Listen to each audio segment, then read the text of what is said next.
नमस्कार, मैं हूं कोमल शर्मा और आप देख रहे हैं न्यूज 21।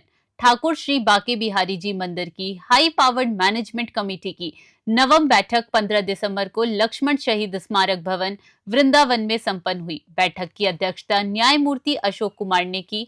20 महत्वपूर्ण बिंदुओं पर चर्चा हुई, जिसमें मंदिर प्रशासन, सुरक्षा, दर्शन व्यवस्था, ऑडिट, अवसंरचना और श्रद्धालु सुविधाएं शामिल थी। बैठक में live darshan streaming, queue management, online booking और आईआईटी रुड़की की संरचनात्मक रिपोर्ट पर विचार किया गया। प्रमुख बैंकों की सीएसआर मद से रेलिंग लगाने, निधिवन सुरक्षा, ऑडिट प्रगति और नववर्ष भोजन व्यवस्था पर भी चर्चा हुई। मंदिर परिसर की सफाई, जल आपूर्ति, संपत्तियों के जीर्णोद्धार, अभिलेखों का सुरक्षित रखरखाव और आसपास की संपत्तियों के क्रय पुण्य स्थापन पर निर्णय लिया गया। बैठक में जिला प्रशासन, पुलिस, मथुरा वृंदावन विकास प्राधिकरण और अन्य प्रतिनिधि उपस्थित रहे। मथुरा से अरुण कुमार की रिपोर्ट। आज कुल मिला के 21 बिंदुओं पर चर्चा हुई और बिंदुवार विस्तार से चर्चा के बाद कुछ बिंदुओं पर अंतिम रूप से जो पहले की कमेटी की मीटिंग में हम लोगों ने निर्णय लिए थे, उनका अनुपालन न होना भी पाया गया। उसके लिए संबंधित पक्षकारों को ये कहा गया कि वो पूर्व के जो भी निर्णय लिए गए हैं और सभी की सहमति से निर्णय लिए गए हैं, उन पर हर दशा में अनुपालन सुनिश्चित कराएं। और स्ट्रीमिंग के बारे में बात हुई थी। पहले भी स्ट्रीमिंग के लिए एक एजेंसी को दायित्व दिया गया है। उन्होंने अपना प्रस्ताव दिया। फ्री ऑफ कॉस्ट स्ट्रीमिंग करेंगे वो।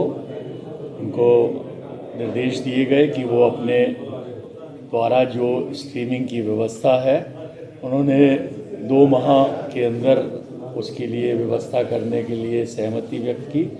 हम लोगों ने उनसे कहा कि यथासंभव उसको आप हर हाल में किसी भी तरह से 15 फरवरी तक सुनिश्चित कर दीजिए और 2 माह लगभग हो जाएगा। दूसरा बिंदु था कि जो आईआईटी रुड़की से संबंधित प्रस्ताव आया था, उन्होंने 2 बार आके मुआयना करा है। उनकी रिपोर्ट का प्रतीक्षा है, लेकिन उनकी रिपोर्ट से कोई विशेष महत्व नहीं पड़ता है।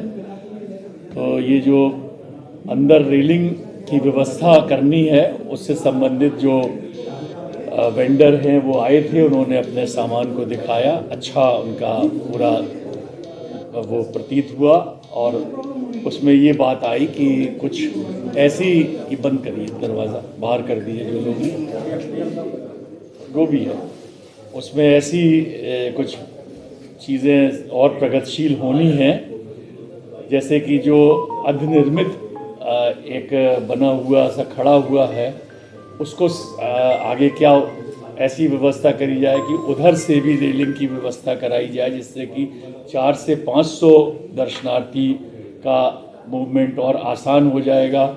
प्लस डायरेक्ट सीधे न जाके कुछ घुमावदार व्यवस्था करी जाए, जिससे कि आराम से किसी धक्का मुक्की से बच के लोग अंदर दर्शन के लिए जाएं और जाकर दर्शन करते हुए निकलते जाएं। ये विशेष व्यवस्था कराने का चर्चा हुई और इस पर बहुत शीघ्र ही आप देखेंगे कि कार्य शुरू होगा। लेकिन चूंकि एक नया प्रकरण ये आया कि कुछ और बृहद स्तर पर इसे अनुमानित किया जाए कि क्या उसकी कॉस्ट आएगी, कैसे और अच्छी व्यवस्था होगी, तो थोड़ा सा उसमें अभी जो रेलिंग वाला सिस्टम है उसमें थोड़ा विलम्ब हो सकता है, लेकिन ये निश्चित है कि वो रेलिंग का कार्य बहुत शीघ्र ही शुरू हो जाएगा। बाकी और विषयों पर भी चर्चा हुई। कुछ भूमि बताई गई कि 90 से 100 बीघा भूमि कोटा ज़िले में राजस्थान में बिहारी जी के नाम की है। उसके लिए हमारे एडीएम को आदेशित किया गया कि वो एक ऑफिसर्स का ग्रुप बनाए और वहाँ पर उसको जाकर मूल्यांकन करें, कहाँ है, वहाँ के प्रशासनिक अधिकारियों से समन्वय बनाते हुए उस पर कार्रवाई करें। इसके साथ साथ जो भोजन भगवान का प्रसाद की व्यवस्था जो चल रही थी उसमें देखिए बहुत लंबा खर्चा आ रहा था, करीब 6.5-7 लाख रुपए प्रति माह। तो वास्तव में अगर आप देखें भगवान का प्रसाद और भगवान के पैसे से बन रहा था, ये बड़ी विचित्र बात है। भगवान का प्रसाद भगवान ही अपने लिए बनवा रहे हैं, जबकि बनवाना उनके सेवक को चाहिए।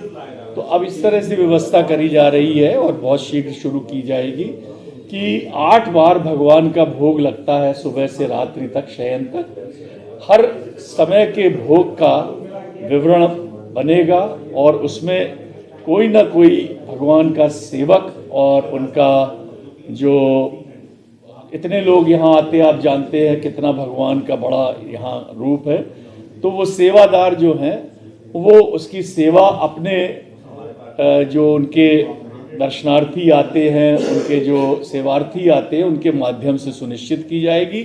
जो पैसा वास्तव में भगवान के लिए काम आएगा, उल्टा जो जा रहा था वो सीधा कर दिया गया। आज के इस निर्णय लिया गया और 1 जनवरी से इसे लागू भी किया जाएगा। उसका निर्धारित किया जाएगा कि सुबह के भोग का कितना, दोपहर के भोग का, शाम के भोग का, शयन के भोग का, दिन के भोग, वो 8 भोग का विवरण दिया है गोस्वामी बंधुओं ने, उस तरह से किया जाएगा। ये एक बड़ा निर्णय है। इसमें हमें देखिए, अगर 1 लाख रुपए भी रोज मिलेगा भगवान के नाम से इस उसमें मद में, तो सोचिए आप जो हम खर्च कर रहे थे 6-7 लाख रुपए प्रति माह, उसके एवज में हमें 30 लाख रुपए महीना मिलने लगा।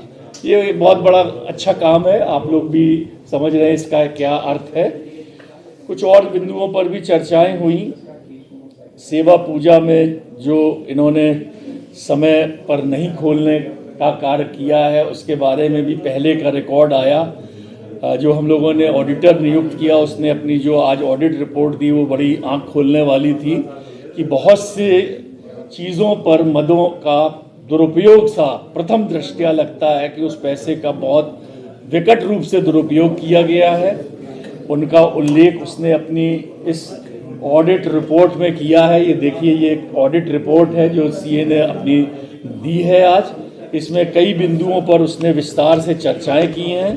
हम लोगों ने उन बिंदुओं पर डिस्कशन किया, अध्ययन किया और उन बिंदुओं पर ये पाया कि 16-17 से लेकर और 18-19 तक भगवान के भोग पे कोई खर्च नहीं हुआ। भोग लग रहा है, कोई खर्च नहीं हो रहा है। और कोविड के पीरियड में 5 गुना खर्च हुआ, जबकि कोई नहीं आ रहा। और एक चीज और देखी गई, आप लोग भी इसके साक्षी हैं, कि बांके बिहारी मंदिर में किसी भी दर्शनार्थी को शायद ही कोई भोग प्रसाद मिलता हो जो गोस्वामी बंधु देते हैं। मुझे तो नहीं मिला, पता नहीं आप लोगों की क्या अपनी वो राय है। मांगने पे मिलना कोई मिलना नहीं होता है, ठीक है ना।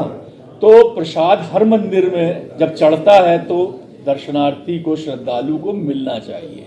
अब जो नई व्यवस्था होगी कि भोग प्रसाद लगेगा, तो जो भोग प्रसाद का सेवादार होगा उसे मिलेगा, उसके बंधु बांधव को मिलेगा और लोगों को मिलेगा। अभी तक जो प्रसाद चढ़ता था वो 10 गोस्वामियों के घर चला जाता था। तो ये प्रथा बड़ी अजीब थी। ये कोई अगर प्रथा चली आ रही थी तो मैं समझता हूँ, हम कमेटी के सारे मेंबर लोग समझते हैं कि ये प्रथा अनुचित थी। इसी तरह से कुछ और बिंदुओं पर भी चर्चा हुई जो सीए की रिपोर्ट में आए हैं। जैसे कि एक बिंदु था कि इन लोगों ने, गोस्वामी सेवादारों ने, सेवायतों ने बहुत से आदेशों का, जो सिविल जज के आदेश थे और न्यायालयों के आदेश थे, उनका पालन नहीं किया। उनका पालन न करने के कारण उनके ऊपर पेनल्टी लगी, अर्थदंड लगा, जिसका आप लोग अनुमान नहीं लगा सकते हैं। इसका पूरा रिकॉर्ड है। ये 5 करोड़ 84 लाख रुपए से अधिक ये अर्थदंड लगा है ये गोस्वामियों के विरुद्ध। ये अभी तक इसका भुगतान नहीं हुआ है। अब इसका संज्ञान लिया गया है। अब इस पर प्रशासन के द्वारा समुचित विधिक कार्रवाई सुनिश्चित की जाएगी। कब से कब तक का ये पिछले कई वर्षों से है, मेरा ख्याल 1-2 दशक से चला आ रहा है और उससे ज़्यादा। अब ये लोग अपने, देखिए ये क्या हो रहा था यहाँ पर ये चल रहा था प्रक्रिया कि साहब गोस्वामी लोगों को, बच्चों को पढ़ाई के लिए पैसा मंदिर से जा रहा था, पढ़ाई का पैसा भी मंदिर से ही जा रहा था, भगवान का पैसा, उनके विधवा पेंशन, बुजुर्ग पेंशन, ये सब दी जा रही थी। और ये वो कार्यकाल है जिस समय इन गोस्वामी बंधुओं द्वारा इस मंदिर के प्रबंधन का अपना पूरा कब्जा किया गया 2013 से 2016-17 के बीच।